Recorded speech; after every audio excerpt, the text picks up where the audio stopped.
Rural Heritage on RFD TV is brought to you by Rural Heritage Magazine, a bi-monthly magazine featuring articles about farming and logging with draft animal power, small-scale diversified family farming and homesteading, and other aspects of our rich rural heritage.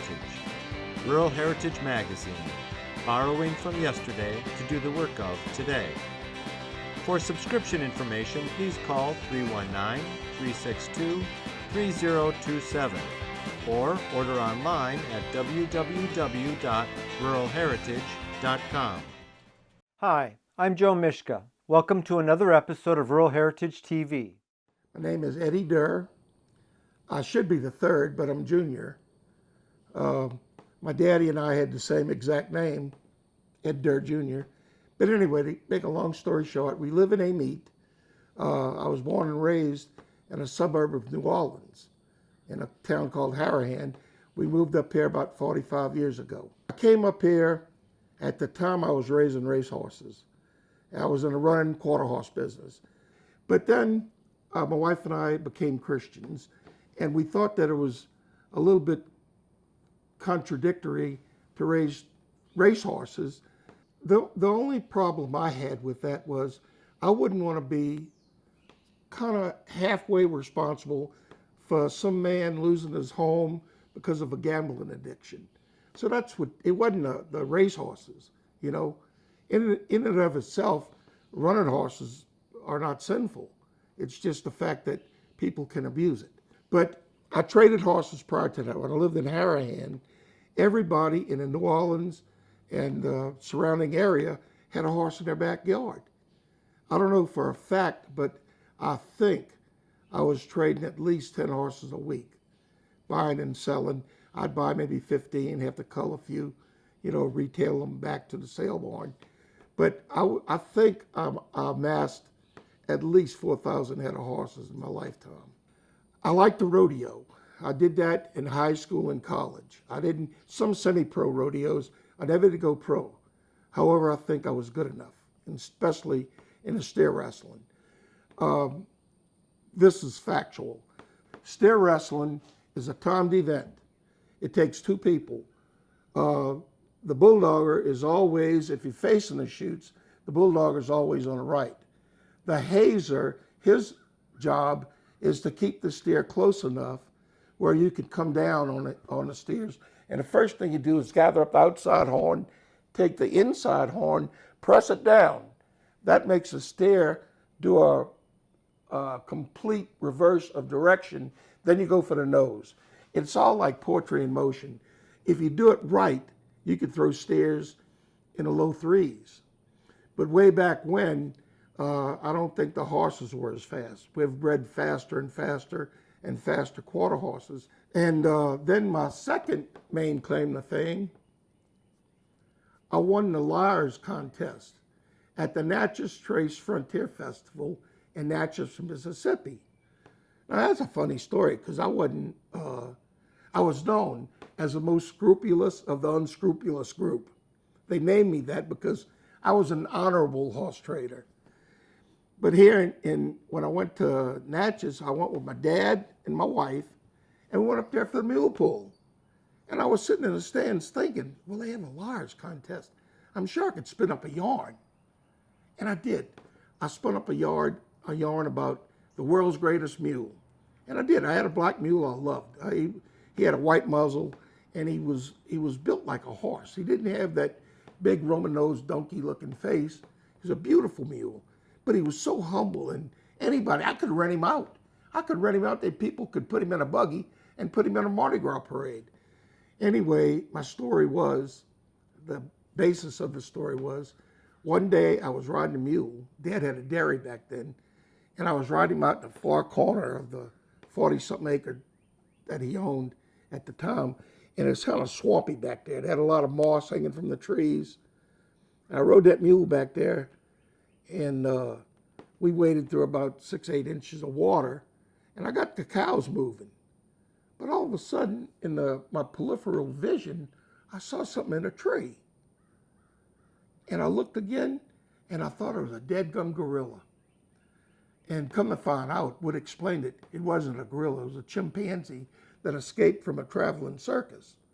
And it was parked about 2 miles from my dad's farm. And this chimpanzee got up in a tree and he was doing all that, all that monkey business. And I kicked that mule and I was looking back at the monkey, not watching where I was going, and I hit a low-lying limb. Now this is all half true. Understand. Anyway, I hit that limb and I come off the mule. And I used to brag about match racing that mule on a Mississippi River levee.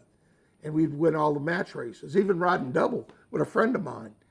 And here it was, when I hit the ground, it was over. I ran back to the house and I beat that mule back to the barn. And from then on, I had a whole different theory about my world's greatest mule.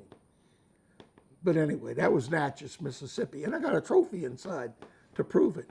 And I was up against some pros, guys that came in costume, coveralls, and corncob pipes out of Kentucky and Tennessee. And they knew what they were doing. I didn't know what I was doing, but I just came across and it worked. This was a high point ride in the first go.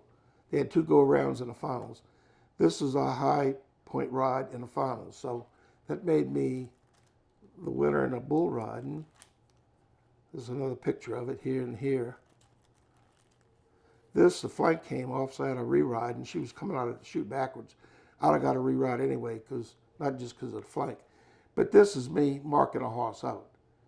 Wow. I didn't want them to scratch me and give me a no score because of that, but I'd make sure I'd mark them. This was in high school, and you can see I had determination. This was my second ride, and the flank didn't come off, but she still came out to chute backwards. But all I wanted that was to add points from all around.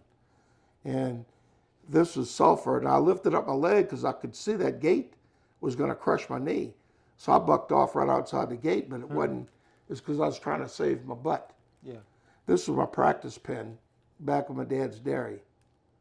Oh, this is a horse that I borrowed from my sister. Oh, you roped too? I did everything. Did you? I guess. Wow. I did everything but team rope and saddle bronc. Wow. And I finished second here, which helped me win my saddle. But what I had to do, get this. This was the first go. This horse was stone idiot. My dad bought this horse for my sister as a barrel horse. They also told him that the horse was a rope horse. You could rope on him. I put the horse in a box. I've never been on his back. Okay. I put the horse in a box. The horse shot up in the air. He's so shoot sour. Okay. He shot up in the air 2 or 3 times. And finally, I took him facing perpendicular to the box instead of facing the front of the box. Right. That's the only way I could nod and get him on the ground. Okay. And I finished second, not just with him. I used my bulldogging horse in the finals, and I got second. This was a married bulldog on that. I did well. one. That's got to be hard to switch over to for a horse because they're used to bringing you up to the steer. You're right. And, You're right. And now you got to. Well, I reined her. I was reining her with one hand, and I roped with the other. But I tell you where she screwed up. She didn't know how to pull the slack. Right. know? Right. Of course. But this was the saddle I won. I got it in the room. That's what I looked like. I did cowboy mounted shooting on that Paint Mare's dam, her dam, and I won the state in '05. I was a champion shooter in the state, and I went to the nationals in Tunica, Mississippi. It was right south of Memphis, and I won my age level at the nationals. So that was kind of big. But if I think of another one, I'll tell you. Sure, I bet you will.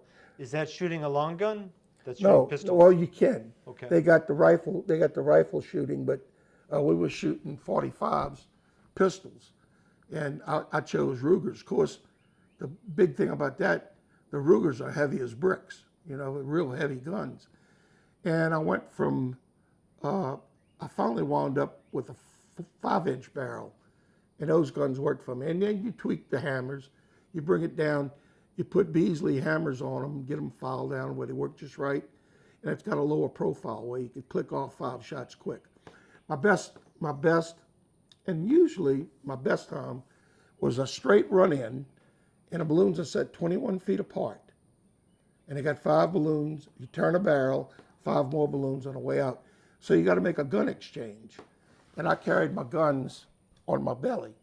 And I'd have the first gun here. So when I reholstered it, I could grab my second one immediately. But I could run and shoot 10 balloons in 9 and change. And I called myself the fastest fat man in the West. Nice. Now, real quick, this is some of my shooting pictures. Okay. You could Wow. find, this is the one that's remarkable. Watch. I got a picture of the balloon busting. Oh, sure enough, yeah. Look at that.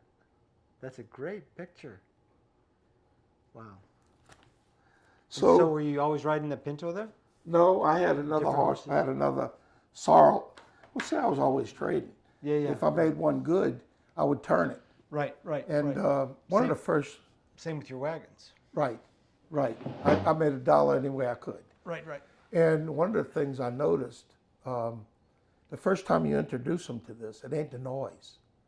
It's the smoke they're scared of. Oh, is that right? Okay. Because if the smoke flies And in maybe front, the smell too, maybe a oh little. yes, but if the smoke flies in front of them, they want to jump it. It's true. I believe It's yeah, true. Yeah, yeah, because they're not used to that at That's all. it. That's it. This is probably my best wagon. It's got the iron axle underneath the wood. That's a Studebaker undercarriage. And 3-board high body.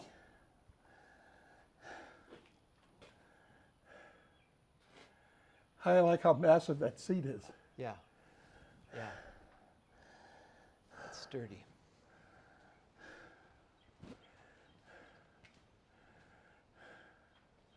That's the work table when that door comes down. Sure.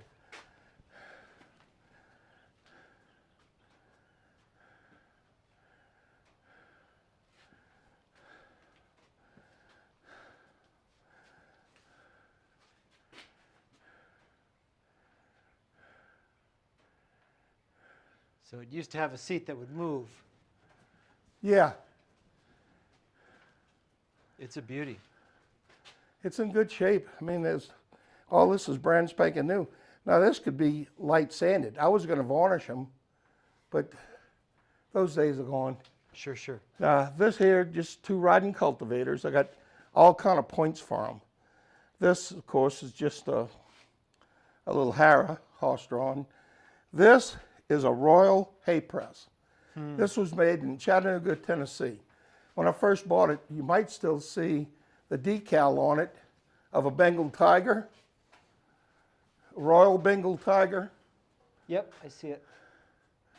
Anyway, I got it, it's complete. The backboard is right there on the other side. That's where you throw the hay in. Right.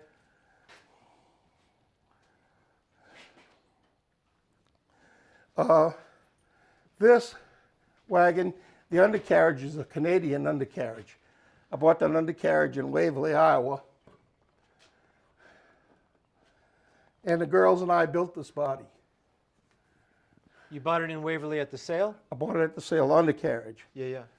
And the body we built, I put gold in it so it would have a little gleam to it under the lights Sure, sure. in the show. But I got the canvas for it, and it's going to be coming out for sale. It's a big wagon. It is a big wagon. You see this machine right here? This is the loudest thing. This is a 5-row crop duster. Oh, wow. You put a board across the back, and you either put flex pipe or hose, rubber hose, and you put a U-bolt wherever you want it to be deflected. Okay. You cover 5 rows. Wow. The gear, the chain on the other side, see the chain? Yes, sir. That operates as blower motor. Uh-huh. Now you better have a team that's gentle as a dead pig, because this thing makes noise. You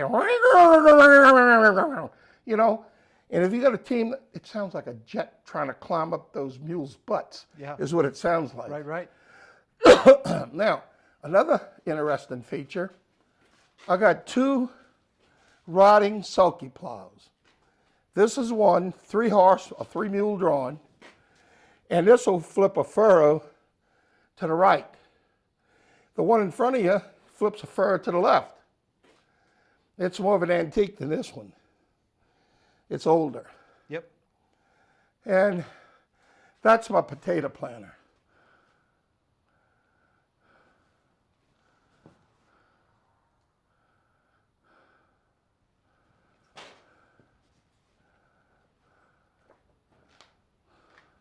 Did you ever use it? Sir? Did you ever use it? Oh, no, sir. I got too old. I got too old. I've had some of these pieces 10 years or more, but I was still too old to do that. I did buy them. Look, I did buy them in order to use. Sure. It's a nice piece. It's a rare find. Yes, sir. Don't even remember where I got it from. Now, this is a wagon. This is one of my favorites. I bought this undercarriage and this body at that sale in northwestern Arkansas. But you see how the spokes are offset? I do. And I didn't realize that until after I brought it home. Yeah, right. You would have to look for it, really. But I'm talking about this. This is immaculate. And of course, I got a feed box in the back. Yeah. Now the front wheels are different. Yep. The front wheels don't have that offset. Right.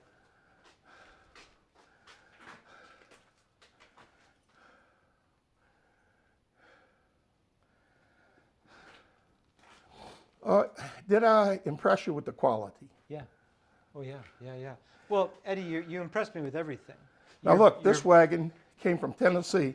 This is the one I jumped on my own bid. When I get ticked off, I'm liable to do anything. But look, it has body springs Yeah, yeah. plus seat springs. So this is a Cadillac of riding. Right, right. Yeah. And I don't know who did this, who worked on it, but these wheels were reworked.